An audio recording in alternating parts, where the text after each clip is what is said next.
Bienvenue à ce nouvel épisode de La Clé du condo. C'est quoi la Clé du condo? C'est un balado disponible en version audio et vidéo où l'on discute de problèmes et défis rencontrés par les administrateurs de copropriété et où on tente d'amener des réponses, des solutions, des idées et des réflexions. Mon nom est Julien Gobeil-Simard. Je suis directeur général chez Depaty-Beauchemin Consultants, une firme de services conseils techniques spécialisée dans le secteur de la copropriété. Je suis également directeur général et cofondateur de Oudi, une start-up qui développe des solutions technologiques pour faciliter l'entretien et le maintien des copropriétés. J'ai également démarré la communauté Condo Admin sur Facebook, communauté que nous vous invitons d'ailleurs à joindre si ce n'est pas déjà fait. On va d'ailleurs s'alimenter abondamment des questions posées par la communauté pour déterminer les sujets de discussion de chaque épisode. Pour cet épisode, on s'entretient avec mon associé Jonas Depaty. Jonas est ingénieur et directeur de l'équipe en charge de la réalisation des études de fonds de prévoyance chez Depaty-Beauchemin. On discute de 3 mythes concernant la loi 16, soit des idées qu'on entend souvent mais qui sont fausses. On tentera de rectifier le tir. Allons-y.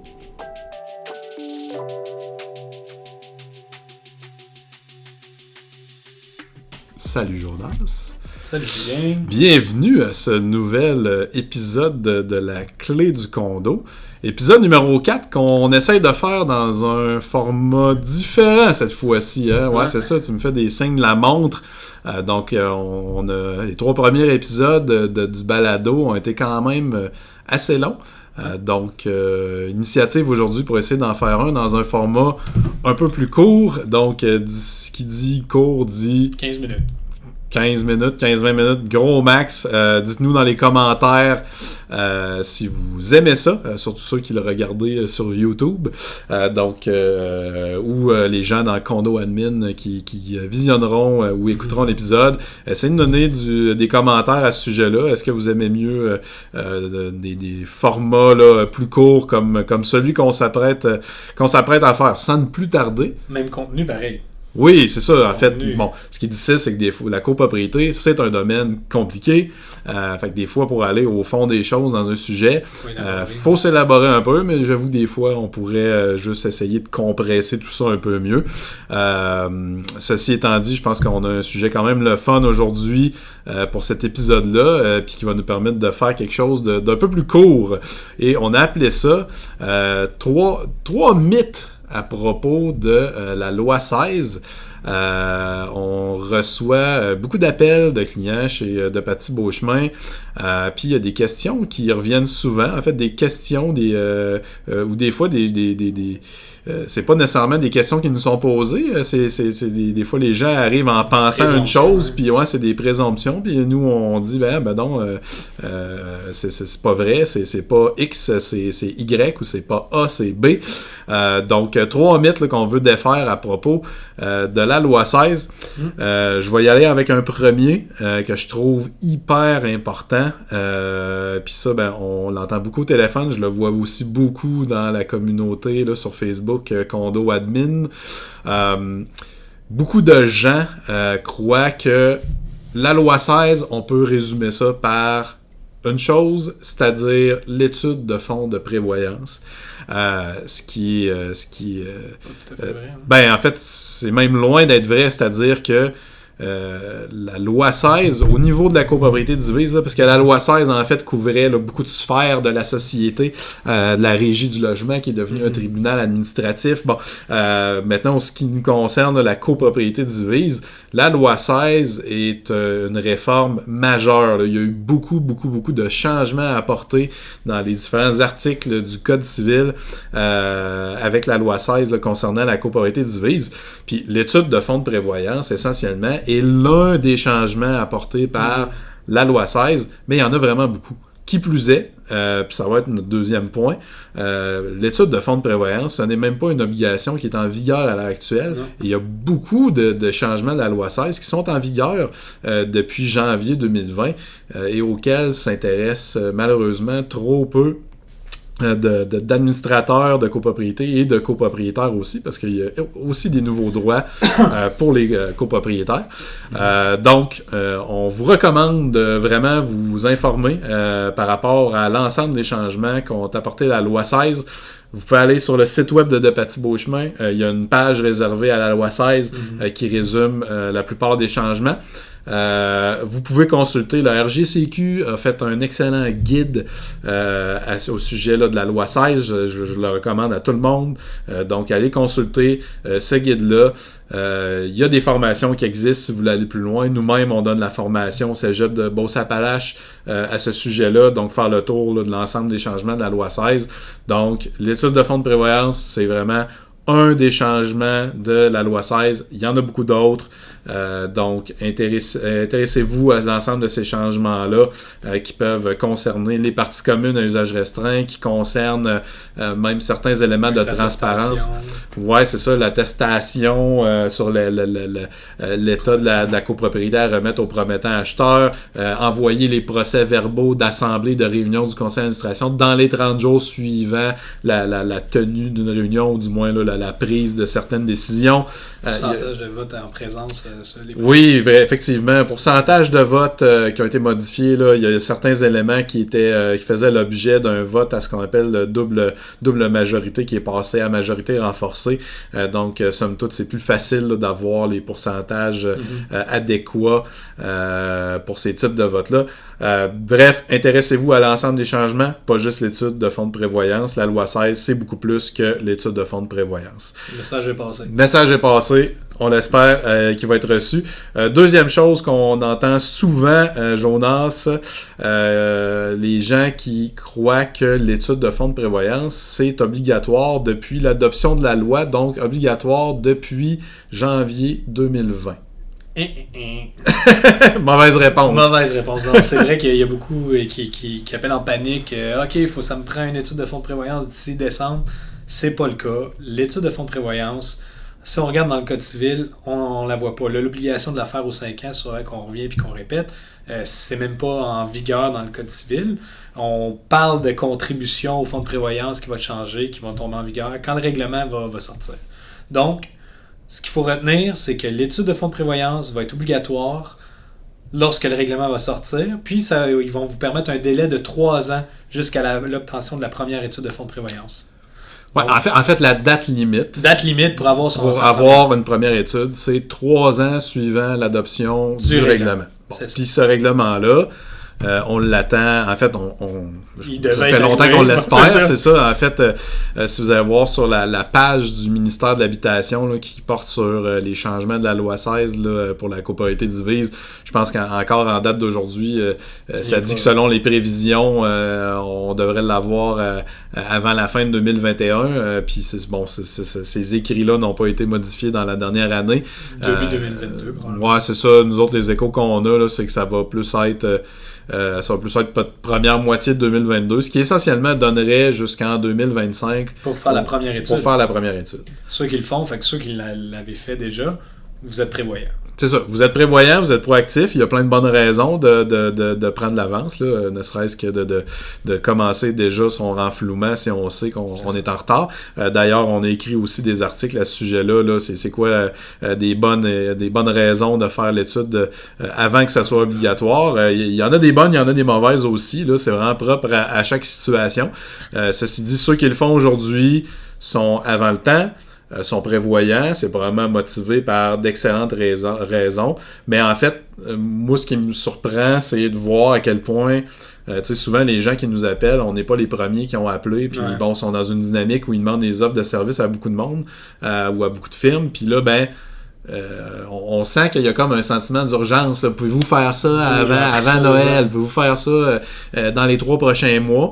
Et puis là, on questionne, mais tu sais, y a-t-il une raison pourquoi vous êtes pressé comme ça? Puis bon, c'est là souvent qu'on se fait dire, tu sais, ça vous a été dit, là. On est en retard, tu sais, fallait avoir ça en 2020, puis là, on est fin 2021, on dit non, puis ça sera pas avant quelque part en 2025, là. Ceci dit, c'est bien de le faire, puis tant mieux que si vous êtes proactif. Mais vous n'êtes pas obligé. Puis en fait, ce qui est surprenant, c'est que souvent, on n'est pas les premiers à leur répondre au téléphone ou à leur envoyer une offre de service. Puis par contre, on est quand même assez souvent les premiers à leur donner cette information-là puis à prendre le temps de leur expliquer ça. Donc on pense que ça serait souhaitable que tout le monde informe bien là, les syndicats de copropriété que en ce moment, ils ne sont pas dans une dynamique où c'est obligatoire. Mais bon, comme on a dit, il y a Puis plusieurs... rajouter une couche aussi, dans la loi 16, là on dit que c'est 3 ans pour remettre la première étude, après le règlement qui n'est pas encore sorti. Puis en plus, vous allez avoir pour le rattrapage, là, parce qu'il va y avoir des ajustements, comme on a fait dans le dernier épisode, il va y avoir des ajustements probablement. Ça, vous allez avoir un autre 10 ans pour vous ajuster. Oui, c'est ça, c'est ça. En fait, c'est prévu dans la loi. C'est ça, c'est prévu dans la loi. Donc, ça, vous trouverez... en fait, c'est dans le projet de loi. Ça fait partie des dispositions transitoires. Vous ne verrez pas de traces de ça là, dans les articles du Code civil. Par contre, ça va certainement être inclus dans la réglementation. Donc, la loi parle là, que, bon, si le fonds est pas au niveau où il devrait être, là, le rattrapage peut se faire sur on parle de renflouement ou de rattrapage là, qui pourra se faire sur une période de 10 ans. Fait que ça, c'est intéressant aussi. Puis bon, pour ceux qui décident de la faire avant le temps, sachez que le législateur a pensé à vous, c'est-à-dire que ils ont quand même prévu, en fait, dans la loi, c'est prévu là, que les études qui auront été réalisées dans les 2 ans qui précèdent l'adoption du fameux règlement, qui devrait venir dans les prochains mois, pourront être là, pris en compte là, dans la dynamique du renouvellement aux 5 ans des études.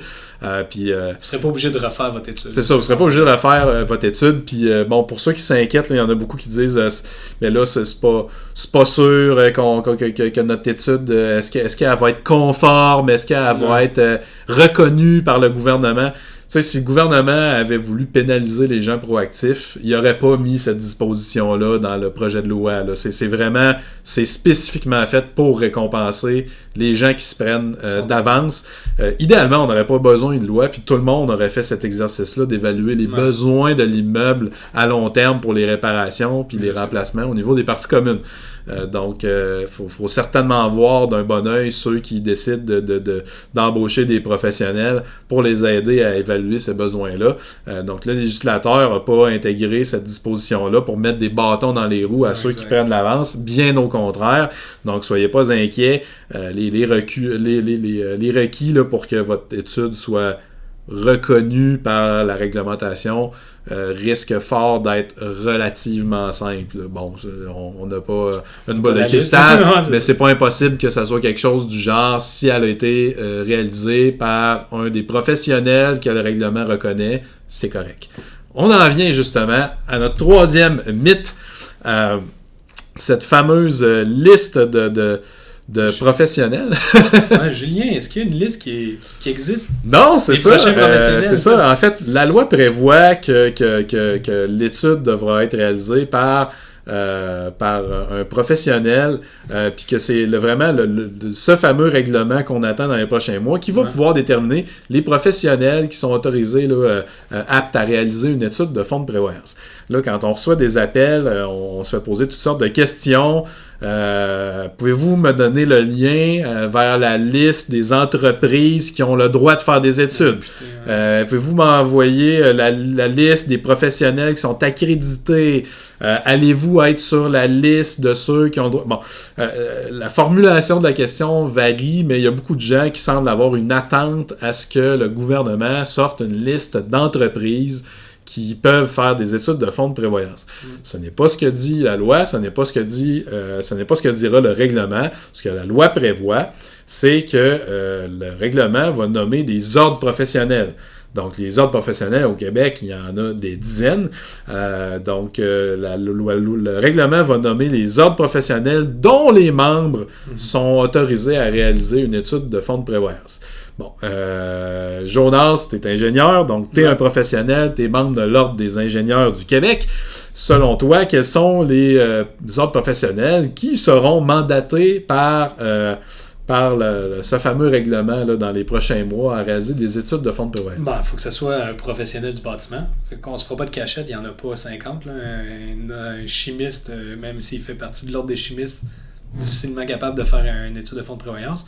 Moi, je m'attends à ce que ce soit l'Ordre des technologues professionnels au niveau du bâtiment, l'Ordre des architectes, l'Ordre des ingénieurs, certains ingénieurs, là, pas tous les ingénieurs comme je viens de dire, puis c'est pas mal ça. C'est pas mal ça. Fait que bon, si ceux qui ont des besoins là, plus criants peut-être là, au niveau d'obtenir une étude puis qui s'inquiètent que leur étude soit pas reconnue s'ils la font faire d'avance parce que parce qu'on ne sait pas encore qui a le droit, mais sachez que qui a le droit, ça va être des ordres professionnels, et ça risque fort bien d'être les 3 que Jonas vient de nommer. On n'a pas de boule de cristal, mais ce sont, à notre avis, les 3 ordres professionnels qui comptent parmi leurs rangs des professionnels qui ont des compétences en bâtiment. Donc, c'est bien important. Encore là, l'ordre des technologues, l'ordre des ingénieurs, ce sont des ordres pluridisciplinaires. Exact. Donc, il y a beaucoup de disciplines. Bon, l'ordre des ingénieurs, il peut y avoir des ingénieurs en informatique, des ingénieurs en physique, des ingénieurs en bâtiment, en génie civil, en géologie, il y a plus, en mécanique du bâtiment, en mécanique tout court. Bref, il y a beaucoup de champs, il y a beaucoup de disciplines dans le génie. Et c'est aussi le cas aussi pour l'ordre des technologues professionnels du Québec. Donc, ce sont des ordres où il y a beaucoup de disciplines qui sont représentées. Donc, probablement que le règlement va dire c'est tout l'ordre des ingénieurs au complet, mais évidemment, en tant que professionnel, un professionnel qui fait un travail doit avoir les compétences pour le réaliser. Ça fait partie de la déontologie. Donc, c'est ça. Donc, si vous voulez faire, vous avez des besoins pour une étude là, avant que ça soit obligatoire, pour toutes sortes de raisons, si vous voulez y aller de façon sécuritaire, là, puis mettre les chances de votre côté que votre étude soit reconnue, allez-y avec un de ces professionnels-là. Honnêtement, vous vous trompez pas. Là. On n'aura pas de grandes surprises à ce niveau-là. Là. C'est un peu un secret de polichinelle dans l'industrie. C'est tout. On regarde ça comme ça. On garde ça court. Donc, on espère que ça vous aide, qu'on ait pour vous répondu à ces quelques mythes là, ou questions qui reviennent souvent là, par les gens qui nous contactent. Donc, donnez-nous des commentaires. Est-ce que vous aimez ce format d'épisode-là? Un peu plus court, un peu plus direct, un peu plus straight to the point, comme on dit. Donc, on a hâte d'avoir vos commentaires et on se revoit dans un prochain épisode.